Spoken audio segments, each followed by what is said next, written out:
খুবই কম বাজেটের মাত্র ৭০ টাকা দামের এই অক্টোপাস শেপ ট্রাইপডটি কোথা থেকে কিনবেন, আসলে কত টাকা দাম পড়বে, কিভাবে ব্যবহার করবেন, এটার ক্যাপাবিলিটি কেমন, কতটা ওজন নিতে পারে, কি ফিচার এখানে থাকছে সবকিছু আজকে ভিডিওতে দেখানো হয়েছে। এরকম সব ইন্টারেস্টিং ইনফরমেটিভ গ্যাজেট রিভিউ এবং আনবক্সিং ভিডিও প্রতিদিন পাওয়ার জন্য অবশ্যই আমাদের চ্যানেলটি সাবস্ক্রাইব করে দিবেন। অলরেডি সাবস্ক্রাইব করে থাকলে অসংখ্য ধন্যবাদ। চলুন শুরু করা যাক আমাদের আজকের ভিডিওটি।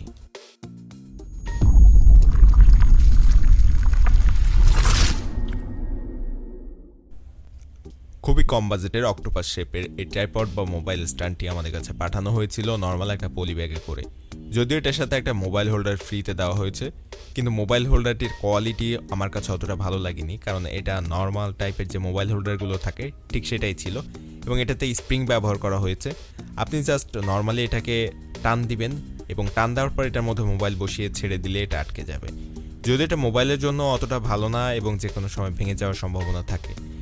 এছাড়া পলিব্যাগের ভিতরে আরও ছিল আমাদের মোবাইলের যে স্ট্যান্ড বা ট্রাইপডটি, এটার কালার ছিল রেড, উপরের দিকে কিছুটা অংশ ব্ল্যাক এবং এই জায়গাটায় স্ক্রু দেওয়া হয়েছে, যে স্ক্রুটা আপনি ঢিলা বা টাইট করে আপনি এখান থেকে 360 ডিগ্রি ঘোরাতে পারবেন। একটি বল আছে এখানে আমি বলটি দেখিয়ে দিচ্ছি। এই বলটির সাহায্যে এটা আপনি ঘুরিয়ে নিতে পারবেন 360, যে কোনো দিকে ঘোরাতে পারবেন।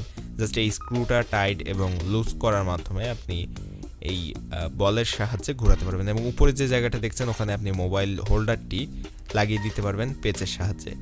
এছাড়াও যে কোনো ক্যামেরা বা এরকম ধরনের পেচের কোনো কিছু যদি থাকে, মাইক্রোফোনের যে পেচগুলো থাকে সেগুলো আপনি ওখানে লাগিয়ে নিতে পারবেন খুব সহজে।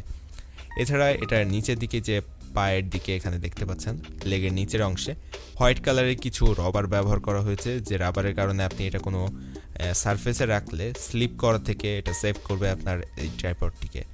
আপনি যদি নর্মালি এটা কোনো সারফেসে রাখেন তাহলে কিন্তু ভালোভাবে দাঁড়িয়ে থাকে। আমি এটা সারফেসে রেখে আমার ফ্লোরে রেখে আমি দেখেছি মোটামুটি কোনোভাবে স্লিপ করার সম্ভাবনা এটাতে নেই। তবে এটার যে লেগগুলো এগুলো অতটা শক্তপোক্ত না। এটা যদিও বাইরে থেকে দেখে মনে হচ্ছে মোটা লেগ, কিন্তু এটার উপরে জাস্ট একটা কভার করা হয়েছে এবং ভিতরে নর্মাল চিকন যে তারগুলো থাকে সেই তার দেওয়া হয়েছে।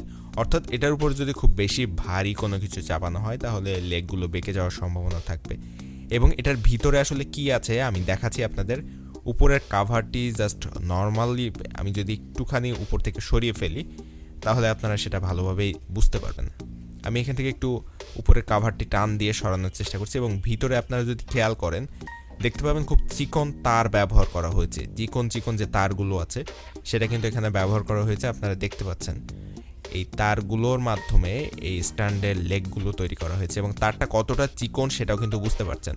তো এই যে মোবাইল স্ট্যান্ড বা ট্রাইপডগুলো এগুলোতে খুব বেশি ভারী জিনিস নিতে পারবে না, সেটাই তারের অবস্থা দেখে বোঝা যাচ্ছে। অর্থাৎ প্রতিটা লেগ কিন্তু এরকম চিকন তার দিয়ে তৈরি করে তার উপর নর্মাল কাভার লাগিয়ে দেওয়া হয়েছে, রাবারের কভারগুলো লাগিয়ে দেওয়া হয়েছে। এখন এই জিনিস আপনি পারচেস করবেন কি করবেন না সেটা সম্পূর্ণ আপনার ব্যক্তিগত ব্যাপার। এছাড়াও এখানে উপরের যে মোবাইল হোল্ডারটি পাওয়া যাচ্ছে সেটা কিন্তু নর্মাল বাজার থেকে কিনতে গেলে আপনার কাছ থেকে কমপক্ষে 50 টাকার মতো দাম নেয়। এছাড়া এখানে হোল্ডারটি আমরা এই যে স্ট্যান্ডের সাথে ফ্রিতে পেয়ে যাচ্ছি, সুতরাং 70 টাকা দামের তুলনায় কিন্তু আমার কাছে মোটামুটি ভালো লেগেছে। যদিও এটাতে খুব ভারী কোনো জিনিস এটার উপরে রাখা যাবে না, যেমন ডিএসএলআর বা বড় কোনো ক্যামেরা এটার উপরে কিন্তু আপনি রাখতে পারবেন না। নর্মালি আপনি কোনো ফোন 110 গ্রামের কাছাকাছি বা এর থেকে কম ওজনের যে ফোনগুলো আছে সেগুলো এটাতে অনায়াসে ব্যবহার করতে পারবেন। এছাড়া ডিজিটাল ক্যামেরার যে ছোট সাইজের ক্যামেরাগুলো ছিল ওগুলো ব্যবহার করতে পারবেন এটাতে, এবং মাইক্রোফোন বা এই ধরনের জিনিস এটাতে ব্যবহার করতে পারবেন। এছাড়া আপনি 150 গ্রাম বা তার উপরের ফোন যদি ব্যবহার করেন তাহলে যে বলটা ছিল আমি দেখিয়েছিলাম 360 ডিগ্রি রোটেট করে যে জায়গা থেকে, ওই জায়গা থেকে ডানে বামে একটু পড়ে যায় বা ফোনটা পড়ে যাচ্ছে এরকম মনে হয়। অর্থাৎ ফোনটা পড়ে যাবে না, কিন্তু ডানে বামে একটু উঁচু নিচু হয়ে যায়। আমি অবশ্যই দেখিয়ে দিব সেটা। এছাড়া বাকি অন্যান্য যেগুলো ছিল এখানে সেগুলো আমার কাছে ভালোই লেগেছে এই দামের তুলনায়। 70 টাকাতে এর থেকে ভালো কিছু আর দেওয়া সম্ভব না।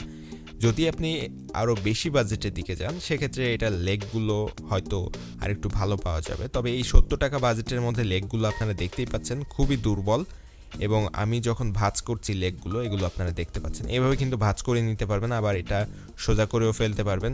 যেহেতু এটা তার ব্যবহার করা হয়েছে সেজন্য এটাতে ভারী কোনো জিনিস রাখলে জাস্ট এরকম বেঁকেই যাবে। আর আপনি চাইলে এটা কোনো ধরনের মোটা কোনো কিছুর সাথে আটকে রাখতে পারেন এভাবে বাঁকিয়ে দিয়ে। আর উপরের অংশটা কিন্তু খুবই চিপ কোয়ালিটি, এখানে দেখাই যাচ্ছে, দেখেই বোঝা যাচ্ছে। তবে 70 টাকা বাজেটের মধ্যে আমার কাছে ভালো লেগেছে। এখন যদি আমি ফোনের গিম্বল হিসেবে এটাকে ব্যবহার করতে যাই, তাহলে দেখতে পাচ্ছেন আমি একটা ফোন এখানে ব্যবহার করেছি এবং এই জায়গাটা থেকে জাস্ট এটা ডানে বামে কিন্তু কাত হয়ে যাচ্ছে, আপনারা খেয়াল করলে বুঝতে পারেন ভালোভাবে। তো ফোনটা পড়ে যাবে না, ফোনটা সেফ থাকবে, কিন্তু ডানে বামে কাত হয়ে যাবে। এখানে দেখতে পাচ্ছেন এরকম খুবই রোটেট করছে, ডানে বামে সব দিকেই রোটেট করছিল এটা, অর্থাৎ এই ফোনের ওজন এটা রাখতে পারছিল না। তো এই অসুবিধাটা ছাড়া আমার কাছে আর তেমন কোনো অসুবিধা এটাতে ফেস করিনি। আপনি যদি কম ওজনের ফোনগুলো এখানে রাখেন বা ডিজিটাল ক্যামেরাগুলো রাখেন, ছোট্ট যে ডিজিটাল ক্যামেরাগুলো সেগুলো রাখলে অনায়াসে এটা ভার নিতে পারবে, কিন্তু একটু ভারী ফোনগুলো রাখলে এরকম কাত হয়ে যাবে একদিকে। তো এটা কিনবেন কি কিনবেন না সেটা কিন্তু সম্পূর্ণ আপনার উপরে, এবং এটার পারচেস লিঙ্ক আমি অবশ্যই ডিসক্রিপশনে দিয়ে রাখবো, এবং ভিডিওটা ভালো লাগলে একটা লাইক